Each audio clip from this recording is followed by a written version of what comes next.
નમસ્કાર દર્શક મિત્રો, મિરર ઓફ ધી વર્લ્ડ ન્યૂઝમાં આપ સૌનું હાર્દિક સ્વાગત છે।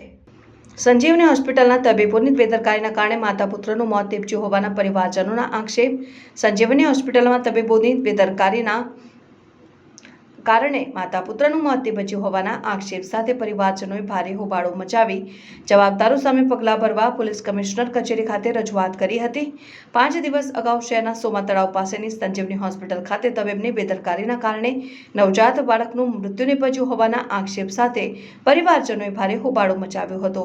તેવામાં સયાજી હોસ્પિટલમાં સારવાર લઈ રહેલ માતાએ પણ દમ તોડતા પરિવારજનો જવાબદારો સામે કાર્યવાહી કરવા પોલીસ કમિશનરે રજૂઆત કરવા પોલીસ ભવન ખાતે એકત્ર થયા હતા અને મૃતક સંબંધીઓનું કહેવું છે કે બાકરોલ સિગ્મા કોલેજ ખાતે રહેતા 22 વર્ષીય ભૂમિકાબેન કરણભાઈ ભાલિયાને ડિલિવરી માટે સોમા તળાવ સયાજી હોસ્પિટલ દાખલ કરવામાં આવ્યા હતા, જ્યાં સીઝર બાદ બાળક મૃત્યુ જન્મ્યું હતું અને માતાને બ્લીડિંગ બંધ થઈ રહ્યું ન હતું। તબીબોએ સયાજી હોસ્પિટલ લઈ જવા જણાવ્યું। ગઈકાલે રાત્રે સયાજી હોસ્પિટલમાં સારવાર લઈ રહેલ ભૂમિકાબેનનું પણ મૃત્યુ નીપજ્યું। 20 તારીખના રોજ અમારા એક બાકરોલ ગામની દીકરી એડમિટ કરવામાં આવી સંજીવની હોસ્પિટલ ખાતે। એ પ્રાઇવેટ હોસ્પિટલ છે, એનું સારવાર દરમિયાન ત્યાં ચાલતું હતું પહેલેથી। તો એમને ખબર હોવી જોઈએ કે ભાઈ પ્રેગ્નન્સી દરમિયાન છે તો શું થાય। અમે કીધું કે નોર્મલ ડિલિવરી કરાવશું। અમે એમને જાતે કીધું હતું કે ભાઈ એવું ના હોય તો સીઝર કરી દો, પણ એમને કીધું કે ના કરી એમને બેસાડ રાખ્યા। 5 વાગે એ લોકોએ સીઝર કર્યું, બાળકનો જન્મ આપ્યો। એ પછી અમારું એવું માનવું છે કે બાળકનું ડેથ ઓન ધ સ્પોટ થઈ ગયું છે, પણ અમને કોઈ એના પિતાને કોઈ બતાવવામાં આવ્યું નથી।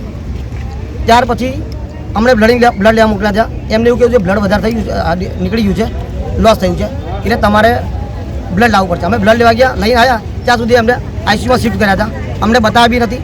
ત્યાર પછી 10:30 વાગે એમને એસએસજી ખાતે રિફર કરી દીધા છે। અને ત્યારબાદ એ લોકો એમ્બ્યુલન્સ બોલાવી દીધી હતી, અમને કવિતા વગર જાણ કર્યા વગર એમ્બ્યુલન્સ બોલાવી હતી। હોસ્પિટલ સ્ટાફ કોઈ જોડે આવ્યો નથી, અમે લોકો સગાવાળા જ ખાલી આવ્યા હતા। તો એ ગંભીર એમની સંજીવની હોસ્પિટલની ગંભીર બેદરકારીના કિસ્સો બન્યો છે।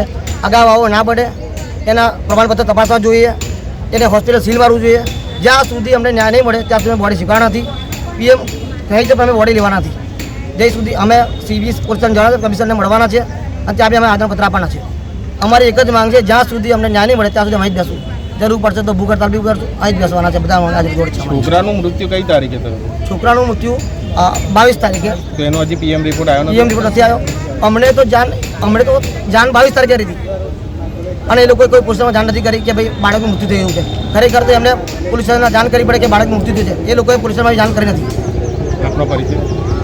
સરપંચ શ્રી કમલેશભાઈ ભાલિયા, બાકરોલ ગ્રામ પંચાયત।